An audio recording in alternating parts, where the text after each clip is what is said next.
items number 7 to 11. It's a joint debate regarding objections and the authorization of GMOs. So we put together the debate for 7, 8, 9, 10 and 11. We have the same list of MEPs objecting, and I will give the floor to start with to Sarah Mathieu for the Greens.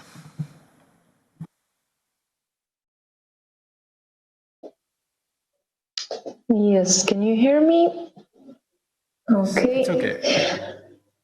Thank you, Chair, for giving me the floor. I'll be filling in for Tilly Metz, our lead objector. Dear colleagues, dear Commission, first, as a new MEP in the Parliament, I would like to express my shock that these 5 GMO objections bring the total debated and adopted in ENV to over 50 in the last 5 years. Yet, from what I understand, despite our concerns and those of the Member States, nothing has changed in the authorization process and the way that the EFSA and the Commission take decisions. Firstly, despite the fact that on numerous occasions we've called for the assessment of herbicide-tolerant GM plants to also thoroughly assess the herbicide residues and any breakdown products, this is still not done. This leaves a dangerous gap in the risk assessment, especially given the glyphosate, one of the herbicides that is toxic for reproduction.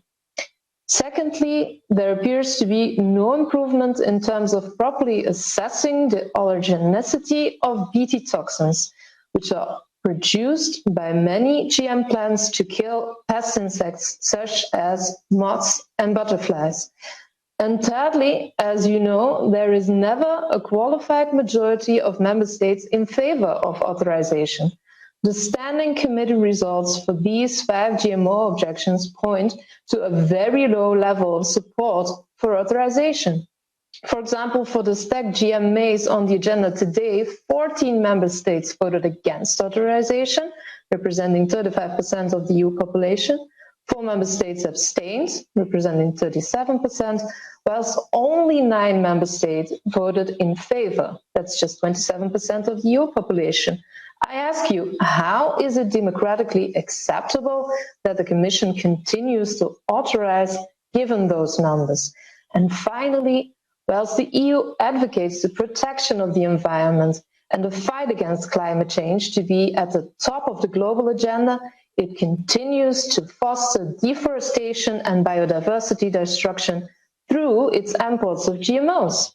We know, for example, that the import of GM soybeans drive deforestation in countries such as Brazil and Argentina, undermining the international agreements that the EU supports, like the Paris Agreement and the Sustainable Development Goals. The only positive step forward from the Commission appears to be its commitment to develop some sort of sustainability criteria around the authorization of GMOs. And I would like to ask the Commission representative here, when will this be ready, and how do you plan to include and consult the Parliament? Overall, I would like to urge the Commission to start taking our demands seriously and to really listen and take note of our concerns, which we express in order to help ensure a high level of protection of human health and the environment.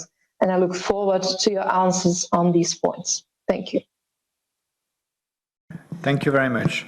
There is no other members having been part of this objection, so we're going to move to the Catch the Eye. And I have to start with the EPP, Jessica Flofjard, and again, don't hesitate to raise your hand electronically.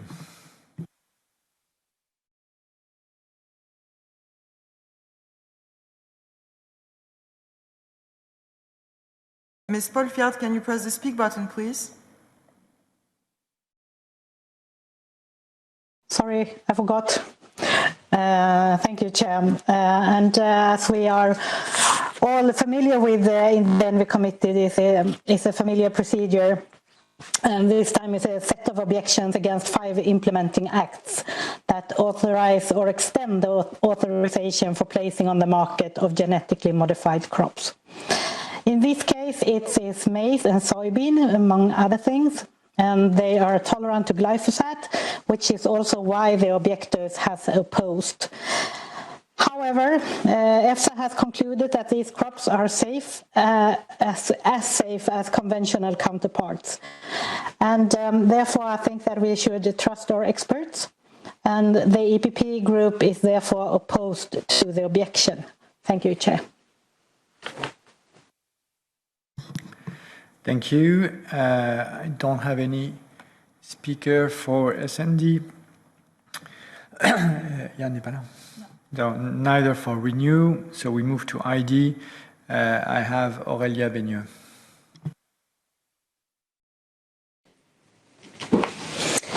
Merci, Monsieur le Président. Thank you, Chairman. The Commission is being influenced by lobbyists from the major chemical firms, much more in favor than our consumers. The residues of glyphosate and other pesticides go into these exports. Democracy is not being respected. There are protests, and yet the Commission has judged that this opposition is a problem, and I'm quoting here. There is a disregard of citizens' protests, and the Commission is called upon to shoulder their responsibilities once and for all. For ECR, Pietro Fiocchi. Yes, Mr. Chair, myself and all the ECR group disagree on all the objections presented, all 5 of them. Particularly, and I agree with my colleague Paul Fjord, our agency, EFSA, has said that there's no particular problem with glyphosate, and also has given positive opinion on 5 substances. So should we decide that our agency is not doing the right job and take a decision not based on scientific acts? I don't think so. One last thing, and this is more of a suggestion, and maybe to you, Mr. Canfin. The situation in Europe is that we have a widespread use of GMOs for animal feeds, not for human consumption. But in any case, I express the need to proceed rapidly with an authorization in order to keep up with the rest of the world, number one. And number two, it is also extremely important that the EU finally comes to regulation to make a difference between GMO and new breeding techniques. Number one, because new breeding techniques are much safer than GMO, and number two, because we do not have the scientific technique to take them apart. So therefore, we probably already have on the market right now. And I would much prefer that the EU regulate this aspect than forget about it and hope for the best. Thank you very much. Thank you. There is no other speaker, so we move to the Commission back. Not back, sorry, for this debate. DG Santé, Ms. Sabine Jülicher.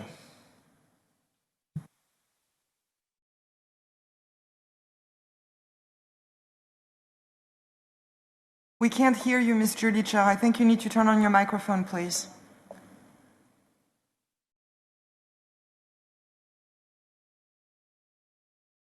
Hello? Can you hear me? Can you try to say something? Because I don't think we can hear you.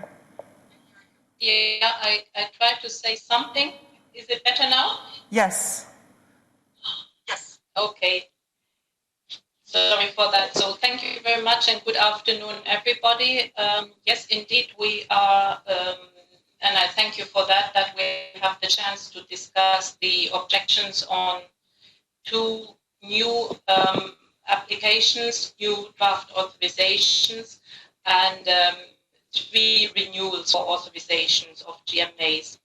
I would like to stress that all the steps of the GMO legislation have meticulously been followed, and I would like to emphasize that the EFSA, the European Food Safety Authority, performed a very comprehensive risk assessment of these GM crops according to the GMO legislation and all the related guidance documents. Importantly, on the herbicide-tolerant GM crops, they have been sprayed with the intended herbicides, and EFSA assessed the treated GM crops. So on the herbicide assessment, I can reassure you the risk assessment performed by EFSA includes herbicide treatment, and on top we have separate in detail legislation on pesticides where also MRLs, so maximum residue limits, have been set that are safe.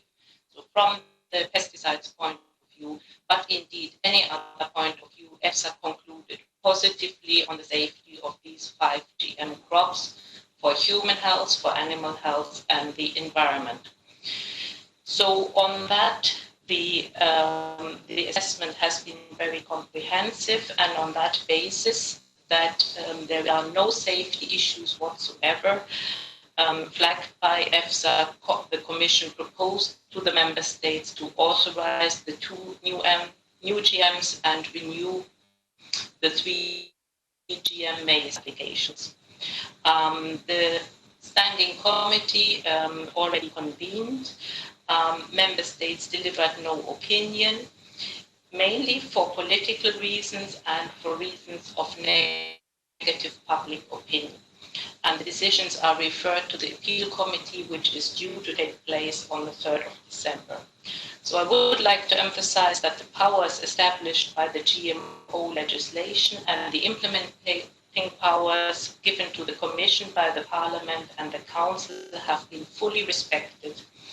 And this constituting the aspect of the right of scrutiny of the Parliament is firmly respected. There were a couple of specific questions. I already spoke about the herbicide aspect, so it is assessed in the context of GM legislation, and there is a specific risk assessment for pesticides.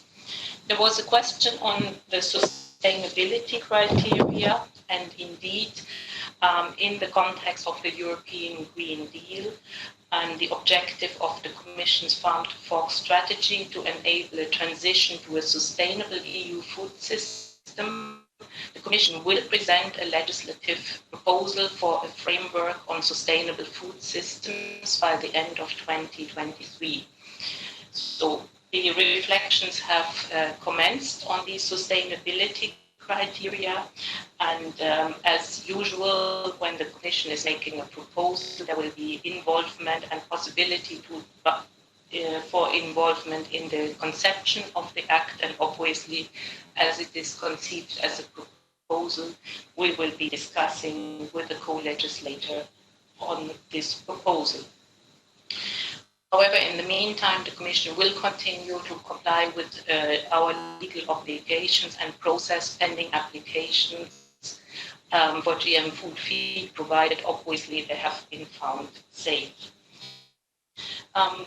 There is no indication, and I would also like to be clear on that, that in any way the Commission is influenced by lobbyists, and we would not be acting in the consumers.